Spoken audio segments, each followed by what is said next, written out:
Hello दोस्तों, नमस्कार, आदाब। दोस्तों, जिस तरीके से आज के दिन पूरा का पूरा हिंदुस्तान जो है वो स्तब्ध है और पूरी दुनिया जो है वो भारत के ऊपर ताने तने खड़ी है, एक तरीके से अपना आक्रामक चेहरा दिखाती हुई नजर आ रही है। उसके पीछे एक वर्ड आजकल जो सबसे ज़्यादा इम्पॉर्टेंट चर्चा में है और भारत की राजनीति के अंदर सबसे ज़्यादा चर्चा इस तरीके से हो रही है कि ऐसा लग रहा है कि भारत एक तरीके से बंटवारे के मुहाने पर है, पोलराइजेशन हो रहा है और हर कोई इस शब्द लव जिहाद की अपने अपने तरीके से कोई ना कोई व्याख्या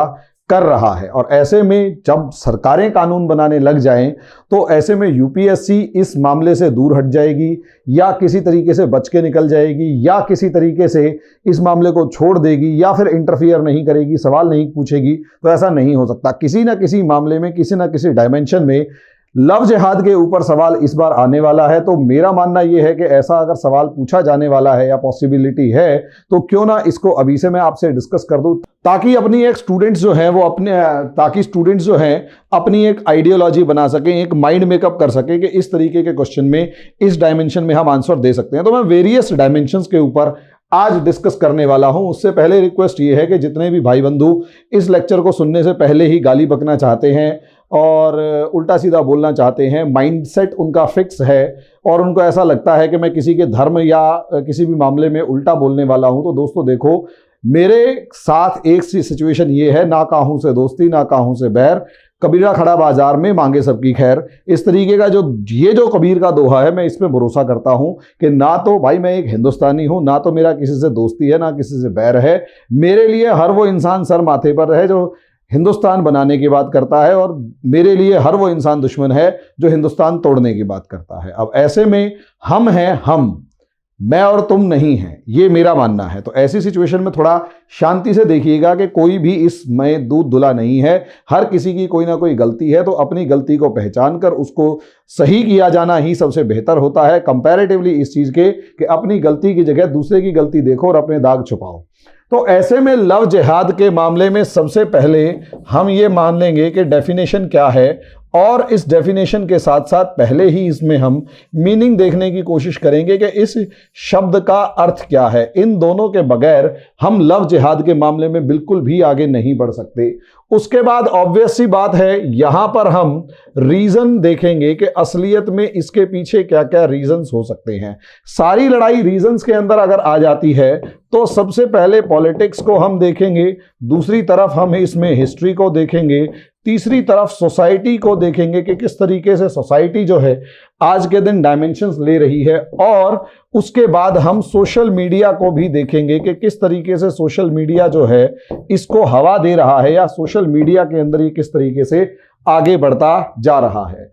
इसमें कहीं ना कहीं role of impressions of Islam के ऊपर भी मैं सबसे पहले जाऊंगा, role of impressions of Islam, और कहीं ना कहीं हिंदुत्व पॉलिटिक्स को और ज्यादा तरीके से हम यहां पर एक्सप्लेन करने वाले हैं कि भाई किस तरीके से ये जो हिंदुत्व पॉलिटिक्स है इसने लव जिहाद के मामले को उठाया या किस तरीके से, क्योंकि यहां ये दोनों चीजें हैं, role of impressions of Islam या यूं कहें role of scholars of Islam जो हैं, इसके अंदर भी हम लोग यहां पर डिस्कस करने वाले हैं कि असलियत में ये जो स्कॉलर्स ऑफ इस्लाम हैं उनका भी एक इंपॉर्टेंट रोल है। पॉलिटिक्स जो है वो एक अलग चीज है, लेकिन साथ में हिंदुत्व पॉलिटिक्स अलग चीज है और उसमें इंप्रेशंस ऑफ इस्लाम के साथ साथ स्कॉलर्स ऑफ इस्लाम की जब हम बात करते हैं तो अल्टीमेट। इसके बाद कहीं ना कहीं हम यहां पर इंटरनेशनल सिनारियो के ऊपर डिस्कस करते हुए कि इंटरनेशनल सिनारियो के अंदर भारत की क्या छवि बन रही है, हम आगे बढ़ेंगे। इंटरनेशनल सिनारियो को देखते हुए हम आगे बढ़ेंगे और लास्ट में हम क्वेश्चन सॉल्व करेंगे, व्हाट अबाउट सेक्युलरिज्म, समझे, व्हाट अबाउट सेक्युलरिज्म। और इसी के अंदर जो गवर्नमेंट्स ने लॉज बनाए हैं या लॉज बनाने की बात कर रही है, ऑर्डिनेंस लेके आए हैं या बिल लेके आए हैं, उसके ऊपर भी डिस्कशन करने वाले हैं। तो सवाल सबसे पहले हमारा यह है कि लव जिहाद का हम मीनिंग समझ लेते हैं कि यहां जो वर्ड लव जिहाद है इसका मतलब क्या है। दोस्तों, लव जिहाद के अंदर मजे की बात यह है, यहां दो अलग अलग संस्कृति, दो अलग अलग भाषाओं और दो अलग अलग अर्थों वाले शब्द को जोड़कर एक नया शब्द बनाने की कोशिश की गई है। ऑब्वियस सी बात है, लव जो है जहां इंग्लिश का शब्द है, जिहाद जो है वो एक अरेबिक वर्ड है। इसी के अंदर इंग्लिश के अंदर भी इसका मीनिंग जो है वो प्रेम से निकाला जा सकता है, प्यार से निकाला जा सकता है। और अरेबिक शब्द के अंदर जिहाद का जो मतलब है वो एक तरीके का धर्म युद्ध है, एक तरीके का धर्म युद्ध है। ऐसी सिचुएशन में आप इस शब्द के मतलब को अगर आप देखेंगे तो यहां प्यार, माँ बाप भाई बहन से लेकर जो भी प्यार है उस सबको भूल जाइए। यहां केवल एक लड़का और लड़की का प्यार जो आपको सोशल मीडिया से लेकर, मूवीज से लेकर हर चीज में दिखाई देता है, वो प्यार जो है वो प्यार आत्मा का प्यार भी नहीं, वो एक शारीरिक मिलन को ज्यादा सोच रहे होते हैं। वहां वो यहां पर मीनिंग आपको दिखाया गया है इसको, कि प्यार का ढोंग करके शारीरिक भूख, शारीरिक हवस को पूरा करने का जो एक प्रयास है वो, और इसके थ्रू किसी को नीचा दिखाने की जो मानसिकता है, नीचा दिखाने की मानसिकता, कि यहां मानसिकता को कहीं ना कहीं यहां बताने की कोशिश की गई है। Mentality to show the person in front of you as a downward, कि आप कम हैं। यहां धर्म युद्ध का मतलब यह है कि आप war against the other religions, war against other religions इसमें दिखाया गया है। अब समस्या यहां से ही उठकर आती है कि क्या यह शब्द किसी डिक्शनरी में मौजूद है। तो सवाल यह है कि जब होम मिनिस्ट्री से पूछा गया फरवरी 2020 के अंदर, तो पता लगा होम मिनिस्टर ने क्लियर वर्ड्स में पार्लियामेंट के सामने ये जवाब दिया कि लव जिहाद नाम का कोई शब्द इस तरीके का मौजूद नहीं है, और लव जिहाद से जो भी समस्याएं हैं उसका कोई भी डाटा सरकार के पास मौजूद नहीं है। अब यहां पर एक जो मीनिंग आ जाता है वो यही आ जाता है कि एक तरीके से प्यार का इस्तेमाल कर कर धोखा, युद्ध, प्यार का इस्तेमाल युद्ध के लिए करना, और ये सरासर धोखा है। तो क्या प्यार, युद्ध और धोखा, ये तीन शब्द जो हैं, प्यार, युद्ध और धोखा, क्या वास्तव में इस लव जिहाद में मौजूद हैं, और असलियत में लोग इसका मीनिंग क्या निकाल रहे हैं जो भी इस लव जिहाद को मानते हैं। जितने भी लोग इस लव जिहाद को मानते हैं वो इसका मतलब सिर्फ और सिर्फ ये निकालते हैं कि मुस्लिम लड़के हिंदू लड़कियों को बहला फुसलाकर शादी करते हैं, प्यार करके शादी नहीं करते, बहला फुसलाकर शादी करते हैं, उनकी इज्जत खराब करते हैं और हिंदू धर्म को नीचा दिखाते हैं, जो अमूमन माना जाता है। इसी तरीके से अगर दूसरी तरफ देखा जाए तो यहां अलग अलग सेक्शंस आ जाते हैं जिनका अलग अलग रोल है। अब यहां इस लव जिहाद नाम की शब्द की डेफिनेशन अगर किसी हिंदुत्व लीडर से पूछा जाएगा तो वो एक अलग बताएगा, अगर एक कॉमन मैन से पूछा जाएगा तो वो अलग बताएगा, अगर एक लेफ्टिस्ट से पूछा जाएगा तो एक अलग बताएगा, एक मुस्लिम से पूछा जाएगा तो वो अलग बताएगा, और इसी तरीके से अपोजिशन से पूछा जाएगा तो वो अलग बताएगा। और मजे की बात यह है, जो प्यार करने वाले कपल्स हैं उनसे पूछा जाएगा तो वो अलग बताएंगे। तो सबसे पहले मैं इस लेफ्टिस्ट की बात करता हूं जो साफ कहता है, वामपंथी जो हैं वो साफ स्पष्ट शब्दों में कहते हैं कि लव जिहाद नाम की कोई चीज नहीं है, सिर्फ और सिर्फ ढपोसला है। ये केवल और केवल मुसलमानों को बदनाम करने और उनके खिलाफ षड्यंत्र करने के लिए हिंदुत्ववादी राजनीति के जो नेता हैं उनका एक षड्यंत्र है। दूसरी तरफ मुस्लिम भी कहीं ना कहीं लेफ्टिस्टों को ही सपोर्ट करते हुए नजर आते हैं, और यहां पर खासकर वो लोग कन्नी काटते हुए नजर आते हैं, अपना रास्ता बदलते हुए नजर आते हैं जब इनके सामने कोई ऐसा केस आ जाता है जो कि सरासर उस डेफिनेशन में फिट बैठता है जिसे हिंदुत्व लीडर कहते हैं। ये लोग कहीं ना कहीं, अब इसमें इनकी भी कमी है बहुत ज्यादा। अपोजिशन वाले ऑब्वियस सी बात है कभी भी इस मामले में तो खासकर गवर्नमेंट का सपोर्ट कर ही नहीं सकते, तो गवर्नमेंट का क्योंकि सपोर्ट नहीं कर सकते तो वो भी ऑब्वियस सी बात है, ये मानते हैं कि लव जिहाद नाम की कोई चीज नहीं है, और साथ में ये ऐसे एग्जाम्पल देते हैं जिसमें हिंदुत्व वाली पार्टी, और इसमें मेनली बीजेपी है, बीजेपी के सारे जितने भी मुस्लिम नेता हैं उन सबके एग्जाम्पल बताए जाते हैं। शाहनवाज हुसैन से लेकर नकवी तक में सभी ने कहीं ना कहीं एक तरीके से हिंदू लड़की की शादी की है, तो क्या वो भी उस लव जिहाद की डेफिनेशन में फिट बैठता है। ऐसी सिचुएशन में जब ये तीनों के तीनों ग्रुप्स जो हैं पूरे तरीके से लव जिहाद को आउटवर्डली रिजेक्ट कर देते हैं, तो यहां पर अगला नंबर इस कॉमन मास का आता है, कॉमन मैन का आता है, जो कंफ्यूज होने के अलावा कुछ नहीं करता। वो सिर्फ और सिर्फ कंफ्यूजन में जी रहा है कि वास्तव में ये लव जिहाद क्या है। इस मामले में वो कंफ्यूज इसलिए है क्योंकि उसने इन सबके मामले में एक डेफिनेशन निकाल ली, इन सब के मामले में एक डेफिनेशन निकाल ली कि भाई यहां ये और ये जो भी कह रहे हैं वो अपने अपने अकॉर्डिंग मान लेते हैं। एक कॉमन मैन वो जो मुस्लिम है या वो जो रूलिंग पार्टी के अगेंस्ट में है, एक कॉमन मैन वो जो रूलिंग पार्टी के अगेंस्ट में है, वो क्लियर वर्ड्स में ये कह रहा है कि भैया लव जिहाद नाम की कोई चीज नहीं है, ये बीजेपी आरएसएस का षड्यंत्र है। दूसरी तरफ बीजेपी आरएसएस के सपोर्टर्स जो हैं वो खुले तौर पर कहते हैं कि हाँ, हमारे हिंदू धर्म की लड़कियों के ऊपर इस्लाम धर्म के लड़के जो हैं या मुस्लिम लड़के जो हैं वो गंदी नज़र रखते हैं और उनको मैला करने की कोशिश करते हैं, उनको गंदा करने की कोशिश गंदा इन द सेंस उनको नीचा दिखाने की कोशिश करते हैं, उनकी इज्जत लूटते हैं और XYZ जो भी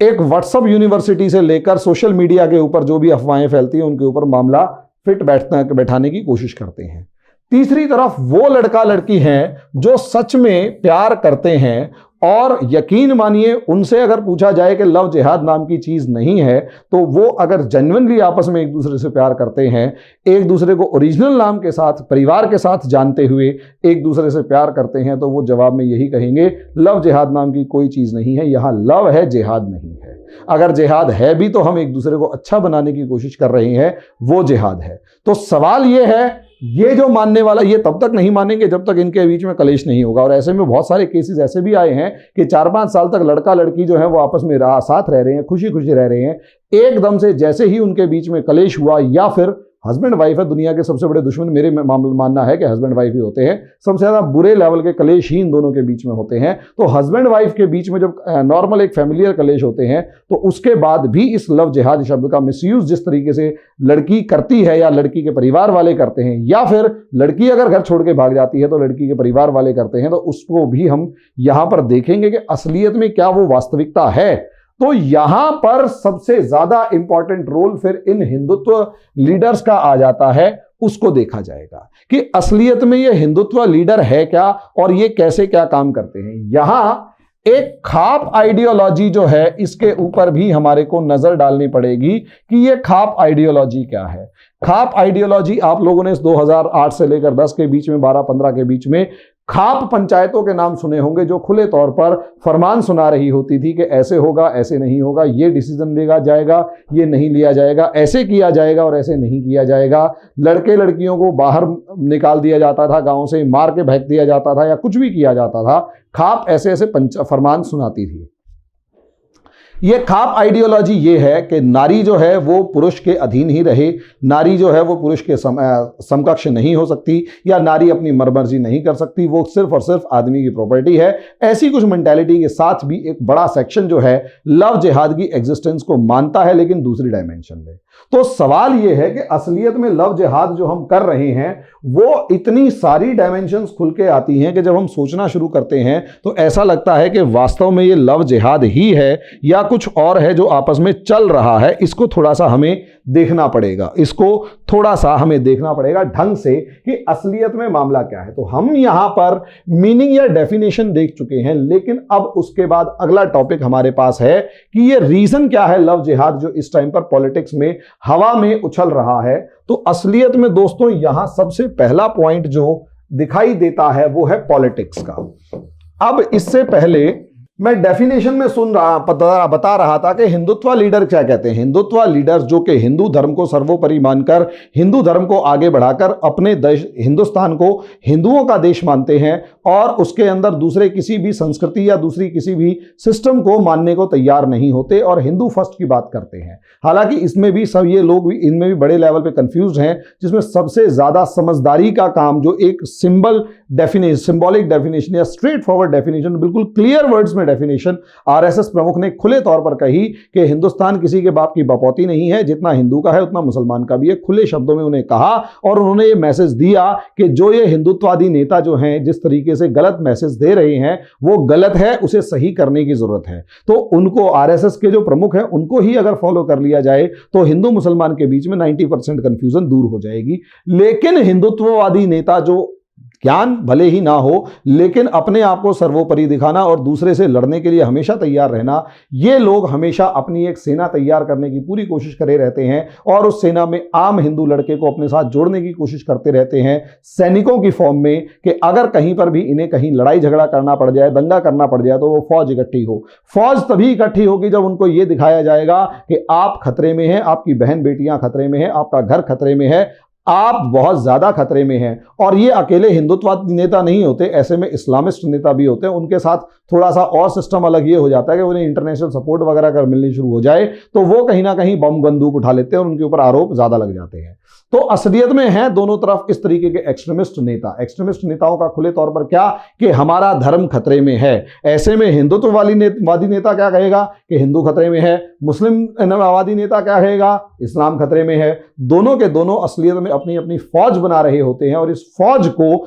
लड़ने के लिए तैयार कर रहे होते हैं। ऐसे में हिंदुत्ववादी नेताओं के सामने सबसे बड़ा जो एग्जाम्पल है वो ये है कि हिंदू धर्म खतरे में। अब हिंदू धर्म खतरे में किससे? इस्लाम से। इस्लाम यानी मुसलमान से खतरे में। उसके पीछे वो जबरदस्त लॉजिक्स भी क्या देते हैं, उसके पीछे जबरदस्त लॉजिक्स यहां ये निकल कर आते हैं कि भाई असलियत में इतिहास को उठाकर यदि देखा जाए, अगर हिस्ट्री को उठाकर देखा जाए तो इस्लाम को मानने वाले राजाओं ने लगभग 1000 साल तक भारत के ऊपर आक्रमण किए, राज किए, जिसकी वजह से क्या हुआ, उन्होंने हिंदुओं के साथ अत्याचार किए, हिंदुओं के मंदिर तोड़े, उनके धर्म को भ्रष्ट किया, उनकी लड़कियों से शादी करी, उठाया। और यहां तक कि बहुत से हिंदुत्ववादी नेता तो यहां तक दावा करते हैं कि इस्लाम को मानने वाले राजाओं ने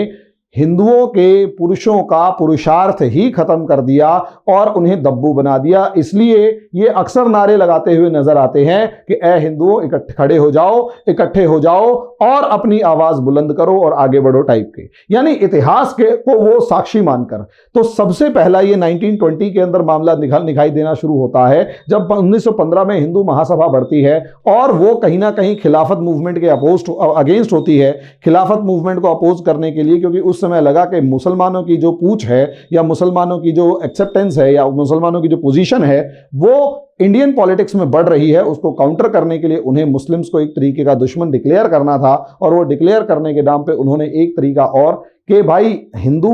औरतें खतरे में हैं। मैं ये नहीं कहता कि हिंदू औरतों का खतरा जो है वो झूठ है, वो आगे आएगा, वो तो मैं बताऊंगा कि असलियत में कोई भी झूठ 100-125 साल तक तो नहीं चल सकता, क्योंकि 1920 का अगर मैं रेफरेंस दे रहा हूं और आज 2020 है, तो ऐसे में 1000 ये पूरे के पूरे 100 साल तक किसी भी झूठ को ज्यादा लंबे तौर तक नहीं ले जा सकते जब तक कि उसमें किसी ना किसी तौर पर कुछ ना कुछ सच्चाई जरूर होगी। क्योंकि सच्चाई जरूर है तभी तो वो उस मामले को आगे बढ़ा रहे हैं ना, तभी उसके ऊपर लोग भरोसा कर रहे हैं। उन्होंने कोई ना कोई एग्जाम्पल खुद देखा होगा या अपने किसी रिश्तेदार से सुना होगा या अपने आस पड़ोस में कहीं सुना होगा या देखा होगा। ऐसी सिचुएशन में कहीं ना कहीं कुछ तो सच्चाई है, इसमें कोई दो राय नहीं है, लेकिन कुछ का मतलब बहुत ही कम। लेकिन जितना बढ़ा चढ़ाकर दिखाया जा रहा है उतना भी सच नहीं है। कुछ मामला है, हम उसी की तहकीकात करेंगे कि यहां पर दूध का दूध क्या होगा और पानी क्या होगा। तो दूध और पानी को अलग करने के लिए थोड़ा सा इसे देखें और हमारे चैनल को लाइक सब्सक्राइब शेयर कर दें यार, थोड़ा सा इंपॉर्टेंट रहेगा। और हमारी अगर जो स्टूडेंट्स हैं जो यूपीएससी की प्रिपरेशन कर रहे हैं, हमारी ऐप डाउनलोड करके हमसे जुड़ सकते हैं। बहुत सारा फ्री मटीरियल उसमें दे रखा है। जिस बच्चे को डेमो क्लास चाहिए वो आके हमसे मैसेज कर सकता है, डेमो क्लास अटेंड कर सकता है। हम लोग लगभग 1 हफ्ते तक आप लोगों को फ्री ऑफ कॉस्ट पढ़ा रहे होते हैं। अलग अलग डायमेंशन में पढ़ के आपको खुद ही मजा आएगा। ये तो कुछ भी नहीं होता जिस डायमेंशन और जिस डेप्थ के अंदर हम अपनी क्लासेस को लेते हैं। अब आप यहां देखेंगे हिस्ट्री के बारे में मैंने बता दिया कि इतिहास जिस तरीके से है। अब यहां समाज को यदि देखा जाए तो समाज जो है बच्चों, पूरा हिंदुस्तान के अंदर समाज मोटे तौर पर 2 भागों में डिवाइडेड है, एक हिंदू और एक मुसलमान। और मजे की बात यह है, ये जो हिंदू और मुसलमान हैं ये आपस में 1000 साल से थोड़ा बहुत तो देखो लड़ते ही आए, मोहल्ले के अंदर थोड़ा बहुत खटपट हो जाती है, लेकिन एक दूसरे के भाईचारे की फॉर्म में अच्छे तरीके से रहते नजर आए। और हम इस चीज को इग्नोर नहीं कर सकते कि 1857 के विद्रोह में जिस तरीके से दोनों के दोनों पक्षों ने कंधे से कंधा मिलाकर एक दूसरे से युद्ध किया था, कंधे से कंधा मिलाकर एक दूसरे से युद्ध किया था, लड़ाई करी थी, जबरदस्त लेवल पर आगे बढ़े थे, वो सारे के सारे उन अंग्रेजों के लिए खतरा थे। तो अंग्रेजों ने हिंदू मुसलमान के बीच में फूट डालने की कोशिश करी और उसी फूट के चलते जहां एक तरफ अंग्रेजों ने हिंदू मुस्लिम लीग बनाई, उसी के विरोध में हिंदुओं ने अपनी हिंदू महासभा बना ली। यानी आधा काम अंग्रेजों ने किया और आधा काम हिंदुओं ने पूरा कर दिया और यहीं से सांप्रदायिकता जो है वो दो धड़ों में बंटकर पोलराइजेशन की फॉर्म में आगे बढ़ना शुरू हो गई। और उसी पोलराइजेशन का अगला हिस्सा जो है वो 1920 का लव जिहाद का जो मामला था वो है, जो कि इस समय काल के अंदर अंदर जिस तरीके से हिंदुओं ने अपने घरों के अंदर वर्चस्व, घरों के अंदर एक सिक्योरिटी अलर्ट देने के लिए लव जिहाद का जो कंसेप्ट था उसे बताया कि किस तरीके से मुस्लिम लड़के जो हैं वो हिंदू लड़कियों को बहला फुसलाकर शादी कर रहे हैं, मार डालते हैं, जो भी XYZ करते हैं। ऐसी सिचुएशन के अंदर ऑब्वियस सी बात है ये काम मामला सारा का सारा हिंदुओं के बीच में रहा नहीं होगा, मुस्लिम्स के बीच में भी ऐसा ही एक फियर फैक्टर डेवलप हुआ जिसको वहां की पॉलिटिक्स ने बनाया। और यही पॉलिटिक्स का नतीजा था कि उस समय पर, जिस समय पर मुस्लिम लीग आगे बढ़ रही थी, मुस्लिम लीग का एक ही नारा था कि हिंदुस्तान में मुसलमानों के हित सुरक्षित नहीं है। यहां तक कि सर सैयद अहमद खान जैसे नेता भी कहने से नहीं चूके कि मुसलमानों को अंग्रेजों के राज का समर्थन करना चाहिए क्योंकि हिंदू बहुल देश में मुसलमानों के हित सुरक्षित नहीं है। सर सैयद अहमद खान जैसे नेता, जिन्हें अक्सर लोग सेक्युलर मानते हैं, मेरा उनसे कोई सेक्युलर, मेरा मानना यह है कि वो ज्यादा से सेक्युलर थे नहीं, बायस्ड थे, टोटली बायस्ड थे। और लास्ट अपनी उम्र के आखिरी पड़ाव में तो वो कुछ इतने बायस हो चुके थे कि उनसे ही सबसे ज्यादा अगर टू नेशन थ्योरी की कहीं से उभरती हुई नजर आती है तो उन्हीं के बयानों से नजर आती है, जिसके अंदर वो हिंदू और मुसलमानों के हितों को आपस में टकराते हुए बता रहे हैं, इंडिकेट कर रहे हैं कि ये मुसलमान हिंदुस्तान में सुरक्षित नहीं है। उनका ये मायना या मानना बना रहा शुरू से। ऐसी सिचुएशन में सर सैयद अहमद खान जैसों ने अंग्रेजों को समर्थन दिया, मुस्लिम लीग बाद में मुस्लिम लीग बनी और सब चीजें। तो ऑब्वियस सी बात है, जिस तरीके से सर सैयद अहमद खान के बाद मुस्लिम लीग के जितने भी नेता थे उन्होंने जिस तरीके से खुलकर शोर मचाते हुए, ढोल बजाते हुए प्रमोट किया कि हिंदुस्तान में मुसलमानों के हित सुरक्षित नहीं है और हिंदू बहुल इलाके के अंदर मुसलमान सुरक्षित नहीं रह सकते, इससे भी ये कहीं ना कहीं एक दूसरे को काउंटर कर रहे थे। लेकिन यहां कहीं ना कहीं कांग्रेस जो है वो मेजर सेक्युलर रोल प्ले कर रही थी, तो इसलिए हिंदू महासभा को तो बहुत ज्यादा बेस नहीं मिल पाया, लेकिन यहां मुस्लिम लीग को बेस मिला और मुस्लिम लीग को अंग्रेजों ने भी सपोर्ट किया। नतीजा यह कि वो अपना पाकिस्तान लेके निकल लिए। अब प्रॉब्लम यह थी कि कहां तो पिछले 50-60 साल तक आप ये पढ़ा रहे हैं कि हिंदू और मुसलमानों के हित अलग अलग हैं, और हिंदू महासभा और RSS जैसे ये पढ़ाना शुरू कर चुके हैं कि हिंदू जो हैं वो खतरे में हैं हिंदुस्तान के अंदर ही। ऐसी सिचुएशन में पार्टीशन ने उस विचार को, उस जो विचार था उसको बिल्कुल हवा दे दी, उसको पानी डाल दिया, खाद पानी दे दिया और इतना गहरा उतार दिया कि हां, हिंदू और मुसलमान दो इकट्ठे रह ही नहीं सकते। फिर भी जवाहरलाल नेहरू के टाइम पर अगर आप लोग देखेंगे तो जवाहरलाल नेहरू ने काफी हद तक अच्छे तरीके से इस रोल को प्ले किया और 1964 के आसपास तक सिचुएशंस को दबाए रखा। असली में ये सारे मामले उभरकर तब आए, खासकर हिंदू महासभा और RSS को बेस तब मिलने लगा जब कांग्रेस कमजोर होने लगी नेहरू की डेथ के बाद। भले ही इंदिरा गांधी ताकतवर हुई, लेकिन जैसे ही उन्होंने इमरजेंसी लगाई तो उस इमरजेंसी ने और कुछ नहीं किया, अपोजिशन से लेकर RSS को मजबूत किया, और इतना मजबूत किया कि आगे आने वाले समय में कांग्रेस की काबू से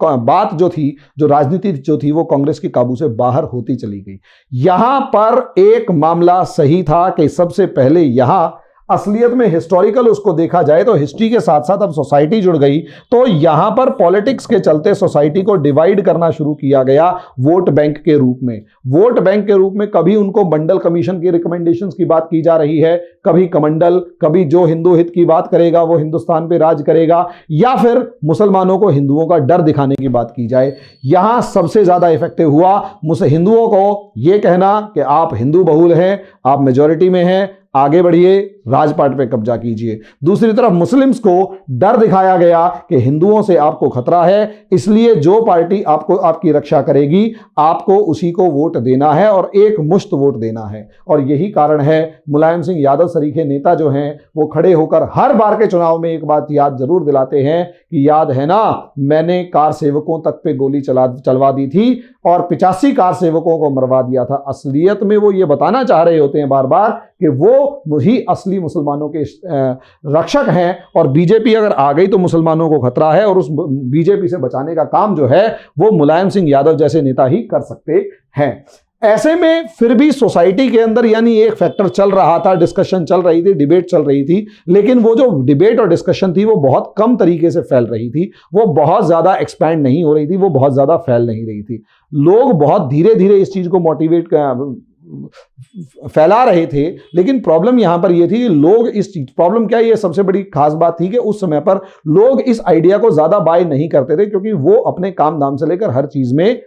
इन्वॉल्व रहते थे। मामला बदलता है लगभग 2005 या 10 के बाद, जब सोशल मीडिया आया, और खासकर 2010 के बाद जब सोशल मीडिया आया, और 2015 के बाद जिस तरीके से जियो ने सब चीजें फ्री कर दी और इंटरनेट फ्री हो गया, तो सारा इंटरनेट आपकी जेब में है, सारी इंफॉर्मेशन आपकी जेब में है, और बहुत सस्ते में डाटा अवेलेबल है। नतीजा यह हुआ कि आज के दिन व्हाट्सएप से लेकर, यूट्यूब से लेकर, ट्विटर से लेकर, इंस्टाग्राम से लेकर, टिकटॉक से लेकर, और XYZ जो भी लंबे चौड़े प्लेटफॉर्म्स थे, अब आप ये कह सकते हैं कि टिकटॉक बंद हो गया, लेकिन कोई बात नहीं, टिकटॉक आज भी भले ही बंद हो गया हो थोड़े दिन पहले, लेकिन उसने भी बहुत सारी इंफॉर्मेशन फैलाई है। नतीजा यह हुआ कि लोग जो अब उसमें झूठी इंफॉर्मेशन, सच्ची इंफॉर्मेशन सारी जा रही है। अब लोग तो अपने कंफर्ट के अकॉर्डिंग क्या करेंगे, लोग अपने कंफर्ट के अकॉर्डिंग अपनी एक इंफॉर्मेशन उठाएंगे और उसी के ऊपर चर्चा करनी शुरू कर देंगे कि सही है या गलत है। ऐसे में फियर फैक्टर यहां से डेवलप होना शुरू हुआ, और लगभग काफी संख्या में, बहुत बड़ी संख्या में नहीं और बहुत कम संख्या में भी नहीं, लेकिन काफी संख्या में ऐसे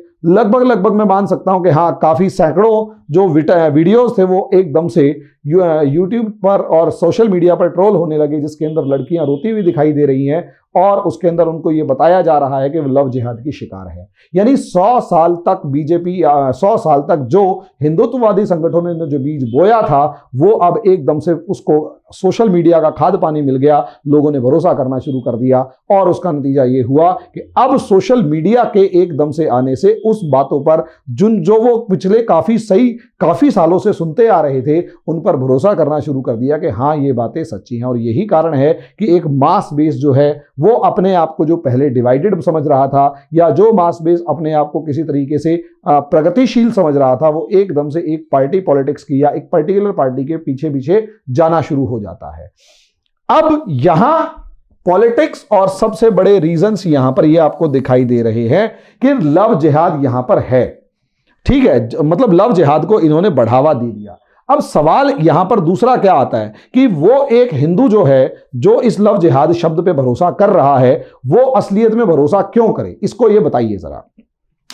उसके दो कारण हैं। एक कारण ये क्योंकि वो व्हाट्सएप पे देख चुका है, अगर उसने व्हाट्सएप पे 100 वीडियो लव जिहाद से रिलेटेड देखी तो मे बी पॉसिबल 100 में से 10 तो कम से कम सही होंगी ही होंगी। यानी वो ये मानकर चल रहा है कि 100% झूठ नहीं है। यदि 10% में भी वो है तो उसमें भी, उस 10% में भी एक नंबर उसका हो सकता है। इसलिए उसमें डर उत्पन्न हुआ इस्लाम के नाम का, और उसने इस लव जिहाद के ऊपर भरोसा करना शुरू कर दिया। यही कारण है कि चाहे योगी हुए, चाहे अमित शाह हुए, चाहे योगी जी हुए, चाहे नरोत्तम मिश्रा जो कि MP के गृह मंत्री हैं वो हुए, चाहे हरियाणा से लेकर आसाम और कर्नाटक तक के अंदर जैसे ही लव जिहाद के खिलाफ कानून बनाने की बात हुई, तो बड़ी संख्या में जो वोट बैंक है, बड़ी संख्या में जो वोटर है, बड़ी संख्या में जो हिंदू हैं, उन्होंने इसे अपनी मौन स्वीकृति दे दी, चुपचाप बैठे हुए हैं। नहीं किया ना तो हाँ भी, हाँ नहीं किया तो नहीं भी नहीं किया, यानी विरोध में नहीं उतरे, जिसका नतीजा ये हुआ, जिसका आउटकम ये आपको यहां पर दिखाई देगा कि असलियत में उन्होंने एक मौन सहमति दे दी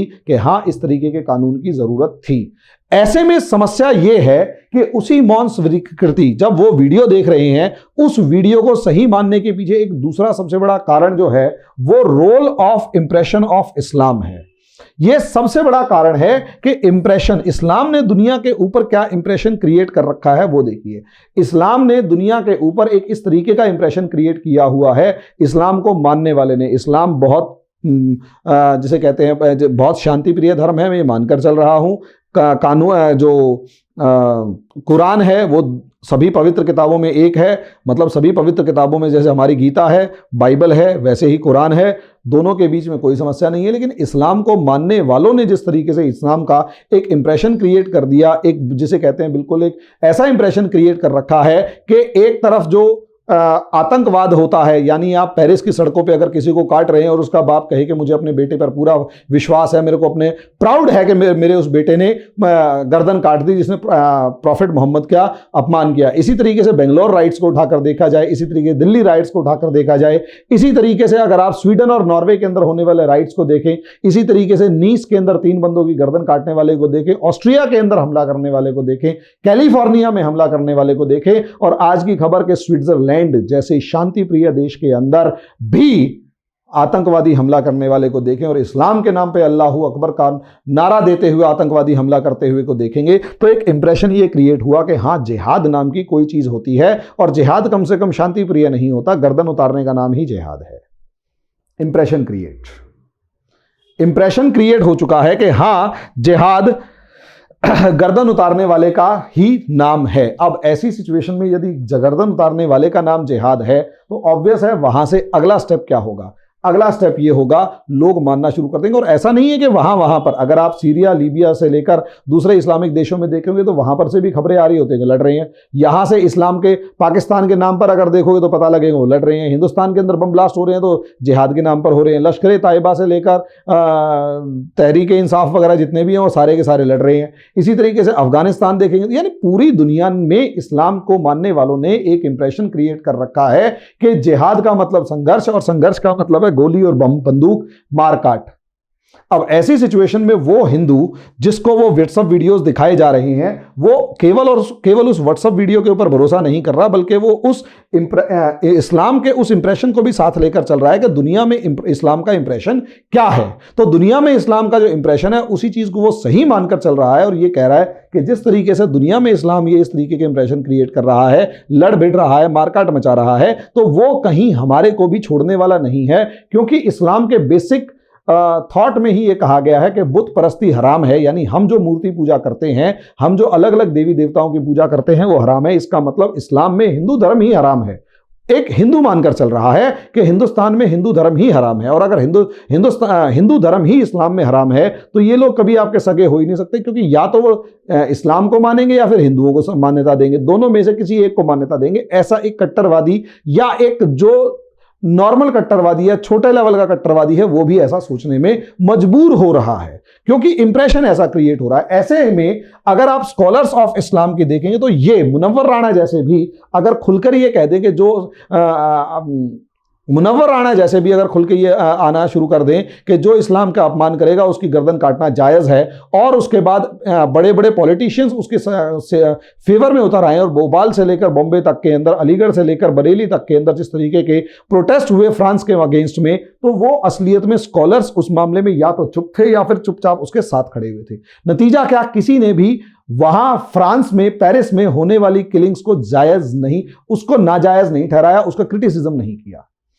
लोग उम्मीद कर रहे थे, हिंदुस्तान में हिंदू भी उम्मीद करेगा कि क्या यहां से हिंदुस्तान के अंदर जो मुस्लिम स्कॉलर्स हिंदुओं को उल्टा सीधा बोलते हैं या लव जिहाद को नकारते रहते हैं, क्या वो किसी मामले में 1% भी उठकर ये आकर खड़े होकर कहेंगे कि वहां जो मारकाट हुई वो जायज नहीं थी, वो नाजायज थी। बल्कि मुनव्वर राणा जैसे नेता जो हैं, वो शायर जो हैं, जो अपने आप को सेक्युलर प्रोजेक्ट करते हैं, वो कहते हैं कि अगर आपने अपमान किया तो जायज है, बढ़िया किया। इसका मतलब क्या, एक करंट सा दिमाग में जाएगा कि यार ये तो अकल को, हमारे को अगर मारेंगे तो ये भी जायज है। सोच कर देखिएगा, ये हिंदू भी सुन रहा है, मुसलमान भी सुन रहा है। तीसरा, अब जावेद अख्तर से लेकर शाहरुख खान से लेकर आमिर खान तक सभी क्या इंप्रेशन क्रिएट कर रहे हैं, चुप बैठे हुए हैं। किसी ने खुलकर उन किलिंग्स का अपोज नहीं किया, और या तो वो चुप बैठे हुए हैं या फिर मारने वालों का अपोज करने की बात का बजाय फ्रांस के राष्ट्रपति का अपोज कर रहे हैं। फ्रांस के राष्ट्रपति का अपोज करना तुम्हारा अधिकार है, लेकिन मारने वाले का क्रिटिसिज्म करना भी तुम्हारी उतनी ही जिम्मेदारी बनती है, वरना आप एक तरफा खड़े होते हुए नजर आते हो, और उस एक तरफा खड़े होने के चक्कर के अंदर आप कहीं ना कहीं इस्लाम के ऊपर जो दूसरे धर्मों के लोगों का भरोसा होता है, इस्लाम को मानने वालों का, वो कम होता जाता है, कमजोर होता जाता है। और उसके साथ साथ जो लव जिहाद को सपोर्ट करने वाली जितनी भी आइडियोलॉजीज हैं, उनको हवा मिलनी शुरू हो जाती है और लोग उस पर भरोसा करना शुरू कर देते हैं। हिंदुस्तान में भी यही हो रहा है। जितने दोषी हिंदुत्ववादी नेता हैं इस्लाम में लव जिहाद के बात को फैलाने के लिए, उतने ही दोषी वो लोग भी हैं जो या तो इंप्रेशन गलत क्रिएट कर रहे हैं या फिर चुप बैठे हुए हैं। मुसलमानों में आवाज आपकी भी आनी चाहिए थी, आप लोगों की। अगर तबरेज आलम के नाम पे,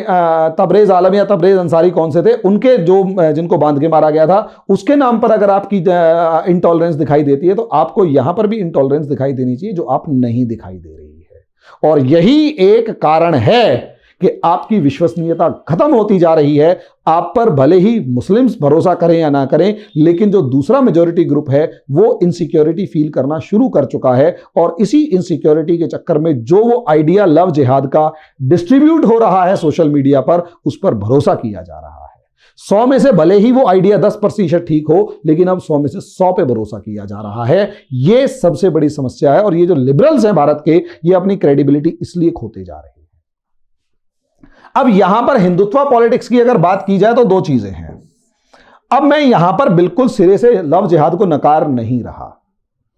क्योंकि अब कानून आ चुका है। इसका मतलब भले ही सरकारें कैसी भी रही हों, मैं उस पर नहीं जा रहा, लेकिन यदि सरकार उस चीज को मान रही है और सरकार उस पर अपना एक ठप्पा लगा रही है कि लव जिहाद नाम की कोई चीज है और हम उसे मानते हैं, तो हमारी भी मजबूरी है उसे मानना। कि अगर सरकार मान रही है, सरकार चाहे कोई भी हो तो उस बात को मानना पड़ेगा एज अ न्यूट्रल वे। अब उसमें क्या लव जिहाद है? तो हालांकि एमपी में जो बिल आया है उसमें लव जिहाद शब्द का कोई प्रयोग नहीं है। अगर आप यूपी के बिल को देखेंगे तो उसमें भी लव जिहाद शब्द का कोई प्रयोग नहीं है। तो मामला क्या है? मामला दोस्तों असलियत में यह है कि अगर एक मुस्लिम लड़का हिंदू लड़की से दोस्ती करता है, शादी करता है, नाम पता है, बाकी सारी क्वालिफिकेशन सब चीजें पता है, तो वो लव जिहाद की श्रेणी में नहीं आता। क्योंकि अगर एक हिंदू लड़का भी मुस्लिम लड़की से नाम बताकर और हर चीज मामले में सर्टिफाई करके शादी करता है तो वो भी जायज है, वो लव जिहाद की श्रेणी में नहीं आता। उसे स्पेशल मैरिज एक्ट के लिए आप इस्तेमाल कर लो, या फिर स्पेशल मैरिज एक्ट की जो सबसे बड़ी कमियां हैं उन्हें अगर आप दूर कर देंगे,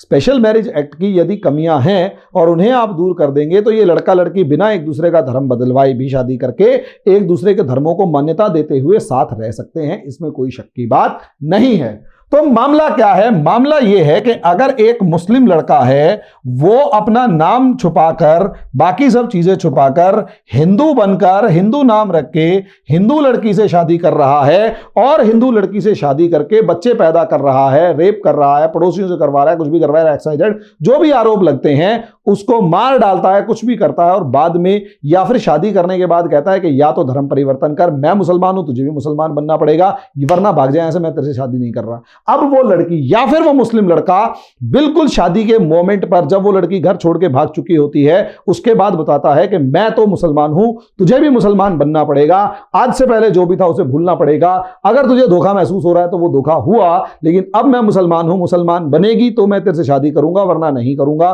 कई बार इस तरीके की शिकायतें भी आई, जो कि यूपीएसआईटी के मामले में बात आई है, फोर्सफुल कन्वर्जन की, कि एन मोमेंट पे शादी के टाइम पर जाकर, जब वो लड़की अपना घर तक छोड़ चुकी है, रिश्तेदारों को छोड़ चुकी है, सबसे लड़ चुकी है, घर वापस जाना उसके लिए दुनिया का सबसे मुश्किल काम बन चुका है, ऐसी सिचुएशन के अंदर उसको अब धोखा दिया जा रहा है कि तूने अपने घर छोड़ दिए, अब तू अकेली हो गई है, अब तू धर्म परिवर्तन कर, नहीं तो अच्छा नहीं होगा। और उसके ऊपर आरोप लगना, जिसके अंदर कई सारे वीडियोस भी आए, उसके ऊपर आरोप लगना कि धर्म परिवर्तन जो हो रहा है, उसके ऊपर आरोप लगना कि वहां कुछ लड़कों को मस्जिदों से या कई धार्मिक समूहों से या इस्लामिक संगठनों से चश्मों से लेकर, जूतों से लेकर, जीन्स से लेकर, लड़कियां पटाने की टैक्टिक से लेकर बाकी कैश अमाउंट भी दिया जाता है, तो वहां जले पे नमक छिड़कने का काम किया जाता है। वहां पर ऐसा लगता है कि जैसे कोई जले पर किसी ने नमक छिड़क दिया हो। तो यहां पर इसे लव जिहाद की डेफिनेशन में लाया गया, लेकिन इसके अगर अपोजिट है तो उस मामले में ये हिंदुत्ववादी नेता चुप हो बैठे हुए नजर आते हैं कि अगर कोई हिंदू लड़का मुस्लिम नाम रख के किसी मुस्लिम लड़की से ऐसे ही इसी मामले में शादी करता है, हालांकि ऐसा मामला अभी तक मीडिया के अंदर नहीं आया है, फिर भी अगर ऐसा कोई करेगा तो क्या आप उसे क्या मानेंगे? प्रेम युद्ध मानेंगे या नहीं मानेंगे? ऐसे में हिंदुत्ववादी नेताओं का ये चुपचाप रहना, चुप रह जाते हैं, क्योंकि उसके अंदर फिर वही कहते हैं कि ऐसा कुछ मामला अगर आया है तो बताओ, फिर हम उस लड़के को भी बताएंगे। शॉर्ट में कहने का मतलब ये है, शॉर्ट में कहने का मतलब यह है कि इस समय पर मामला यह है कि यहां पर यह मामला जो कि खुले तौर पर धोखाधड़ी का मामला है, जो मामला खुले तौर पर धोखाधड़ी का मामला है कि जिसके अंदर एक मुस्लिम लड़का जो है नाम बदलकर, पहचान छुपाकर, हाथ पे कलावा बांध के, माथे पर टीका लगा के, मंदिर जाने का ढोंग करके हिंदू लड़की को पटाता है, शादी करता है, या उसको शादी करने के नाम पे बहला फुसलाकर घर वालों से दूर करके उसका धर्म परिवर्तन करवाता है। तो यहां कानपुर के अंदर जो एसआईटी बनाई गई थी उसने 14 मामले देखे, उसमें से 3 नाबालिगों के मामले थे। उसके बाद 11 मामलों में से 3 मामले जो थे उनमें कोई फ्रॉड या कुछ भी नहीं था, लेकिन बाकी 8 मामलों में एसआईटी ने जांच में यह पाया कि हां, इस तरीके का कोई ना कोई फ्रॉड हुआ है और फोर्स्ड कन्वर्जन हुआ है। और ये इसके पीछे भी एक कारण यह है कि क्योंकि फरवरी 2020 के अंदर गृह मंत्रालय को यह जवाब संसद में देना पड़ा था कि लव जिहाद के ऊपर कोई डाटा अवेलेबल नहीं है, तो पहली बार यह कानून बनाकर इस डाटा को अरेंज करने की अब कोशिश की जा रही है। हालांकि सही बात बता दी जाए तो इंटरफेथ मैरिज यानी 2 धर्मों के बीच की जो शादी है, 2 धर्मों के बीच की जो शादी है वो 100 पर मतलब वो बहुत ज्यादा नहीं, टोटल का 3% से ज्यादा नहीं है, और उस 3% में भी ये जो फ्रॉडुलेंट प्रैक्टिस है, जो फ्रॉड है, वो और भी कम है। लेकिन फिर भी इशू तो इशू है, इशू तो इशू है। अब ऐसे में इंटरनेशनल सिनारियो में क्या, अब इंटरनेशनल भी कहीं ना कहीं इंडिया को घेरने की कोशिश करेंगे। उन्होंने जैसे ही यूपी का ये अध्यादेश यानी ऑर्डिनेंस आया, सिंगापुर टाइम्स से लेकर यूनाइटेड स्टेट्स और यूके की मीडिया ने इंडिया के इस कानून को घेरना शुरू किया और ये कहा कि बायसनेस है, बायसनेस है, बायसनेस है। इस तरीके से घेरना शुरू किया कि जी ये इसलिए बायसनेस है, या मुसलमानों के खिलाफ, माइनॉरिटी के खिलाफ आग उगल रहे हैं, अरेंज कर रहे हैं, समथिंग जो भी है। यानी वो अब इंडिया की, उनको एक मटेरियल मिल गया इंडिया की एक ऐसी इमेज प्रोजेक्ट करने का, इंडिया की एक ऐसी इमेज प्रोजेक्ट करने का उन लोगों को मौका मिल गया कि इंडिया के अंदर माइनॉरिटीज जो हैं वो सुरक्षित नहीं है, माइनॉरिटीज जो हैं वो बहुत नाराज हैं, गुस्से में हैं, परेशान हैं। और यहीं से फिर आपका कहीं ना कहीं सेक्युलरिज्म के ऊपर सवालिया निशान लग जाता है। अब ऐसे में सेक्युलरिज्म कहां, जिस तरीके से आज का सिनारियो है और दो ग्रुप्स के बीच में एक इस तरीके का जहर सा बढ़ चुका है, एक जहर सा इकट्ठा हो चुका है, जिसके अंदर दोनों एक दूसरे को सही मानने के लिए तैयार हैं ही नहीं। दोनों ग्रुप्स, दोनों समूह एक दूसरे को सही मानने के लिए तैयार हैं ही नहीं। ऐसे में सेक्युलरिज्म को भी मानने को तैयार नहीं है बड़ी संख्या में लोग, क्योंकि इस समय पर मुस्लिमों के जो नेता ओवैसी का उभार नजर आ रहा है, ओवैसी का जो राइज नजर आ रहा है, उस ओवैसी के राइज को भी अगर आप देखेंगे तो वो भी खुले तौर पर कह रहा है कि सेक्युलरिज्म के नाम पर सारी कुर्बानी हम ही क्यों दें, मेजॉरिटी क्यों ना दे। और यहां पर दूसरे जो हिंदुत्ववादी नेता हैं वो भी कुछ इसी तरीके के बयान देते हैं, और दोनों के दोनों एक दूसरे को अपोज करके पोलराइजेशन इस तरीके से क्रिएट कर रहे हैं कि जो सेक्युलरिज्म का जो सिद्धांत है वो कहीं ना कहीं पीछे हटता हुआ नजर आ रहा है। भले ही वो सिद्धांत संविधान में हो और सब चीजों में हो, लेकिन वास्तविकता के अंदर लोगों का उस पर से भरोसा कम होता जा रहा है। और यही कारण है, क्योंकि लोगों का भरोसा उस पर से कम होता जा रहा है, तो यही कारण है कि समस्याएं बढ़ती जा रही हैं। अब यहां पर एक डायमेंशन और भी है, और डायमेंशन ये है कि असलियत में अगर इतना ही ये लव जिहाद से सबको शोर है, तो क्या ऊंची जाति की लड़कियां जो हैं वो अगर नीचे जाति के लड़के से किसी से शादी करें तो क्या वो एक्सेप्टेड है? तो बहुत सारे समाजशास्त्री इस चीज के अंदर भी अपोज करते हैं और ये साफ कहते हैं कि अगर लव जिहाद को अगर हम एक बार को मान भी लेके दूसरे धर्म के अंदर शादी नहीं होनी चाहिए, तो क्या दूसरी जाति में शादी, जो निचली जाति है उसकी लड़कों से शादी करना तुम्हारे यहाँ अलाउड है? तो आंसर मिलता है नहीं, क्योंकि वहां आरोप लगाया जाता है कि लड़कियों को शुरू से एक शिक्षा दी जाती है कि आपको अपने मान सम्मान से लेकर अपनी रेपुटेशन को बचाए रखना है। और इसीलिए लड़कियों को क्योंकि शुरू से ट्रेनिंग दी जाती है, इसीलिए थोड़ा सा उनके अगेंस्ट सारा माहौल बनाया जाता है। और यही रीजन है कि उनको या तो घर से बाहर ही नहीं निकलने दिया जाता, निकलने दिया जाता है तो अपने आप ही उनके लिए पनिशमेंट डिसाइड कर दी जाती है कि अगर आप अपनी जाति और अपने धर्म से बाहर गए तो आपके लिए अच्छा नहीं होगा, पनिशमेंट। लेकिन यहां उन लड़कियों के साथ अगर ये खाप पंचायती टाइप के जो हिंदुत्ववादी मानसिकता वाले लोग अगर पनिशमेंट क्रिएट कर रहे हैं, तो कहीं ना कहीं मैं लिबरल्स को भी नहीं छोड़ सकता। जो लिबरल्स जो हैं वो जरा जरा सी बात के अंदर बायसनेस सबसे पहले दिखाते हैं। और उन सबको जिन्होंने कहीं ना कहीं जम्मू के कठवा के अंदर देवस्थान नाम शब्द इस्तेमाल किया। क्योंकि धर्म जो है उसका इस्तेमाल अगर एक जगह नहीं होता तो दूसरी जगह भी नहीं होना चाहिए। जाति का इस्तेमाल अगर एक जगह नहीं होता तो दूसरी जगह भी नहीं होना चाहिए। और सारे के सारे जितने भी मीडिया के अंदर बैठे हुए वो लोग थे, उनके लिए शब्द इस्तेमाल नहीं करना चाहता, वो लोग जिन्होंने देवस्थान नाम के रेप स्थान, देवस्थान और रेप स्थान जैसे शब्दों का इस्तेमाल किया, उनको भी नहीं छोड़ा जा सकता। असलियत में अगर गुनहगार हिंदुत्ववादी नेता हैं, अगर गुनहगार मुस्लिमवादी नेता हैं, तो उससे कहीं ज्यादा बड़े गुनहगार वो लिबरल नेता हैं जो कहीं ना कहीं अपनी राजनीति को चमकाने के लिए और मीठी मीठी बातों में दुनिया को उलझाने के नाम पर केवल और केवल बरगला रहे हैं। और सच बातों से अपने फेवर की बात करने के बाद यदि अपने बातों या अपने फायदे की बात के अगेंस्ट कोई बात जाती है तो उसमें चुप्पी साध लेते हैं। उसके ऊपर भी सवालिया निशान है। तो दोस्तों, लव जिहाद वास्तव में कहीं ना कहीं 50 शेड्स ऑफ ग्रे के अंदर, कहीं ना कहीं ग्रे के अंदर बहुत हल्का ग्रे है, लेकिन है 50 शेड्स ऑफ ग्रे में कहीं ना कहीं हल्का ग्रे है। Nothing is perfectly black hair and nothing is perfectly white. और इस हमाम में सब गंदे हैं, सब नंगे हैं। तो इसलिए यदि आप किसी चीज पर भरोसा करते हैं तो सोच समझ के कीजिए, क्योंकि पॉलिटिक्स यहां पर चरम पर है, पोलराइजेशन चरम पर है। लव जिहाद के ऊपर अगर हां नहीं कर सकते तो ना भी नहीं कर सकते, और अगर बोलने की हिम्मत रखते हो तो सबके ऊपर आवाज उठाइए कि सबकी कमी है। किसी एक को 100% गलत नहीं बताया जा सकता और एक 100% सही नहीं है। कहीं ना कहीं हर किसी में कुछ ना कुछ कमी जरूर है। धन्यवाद।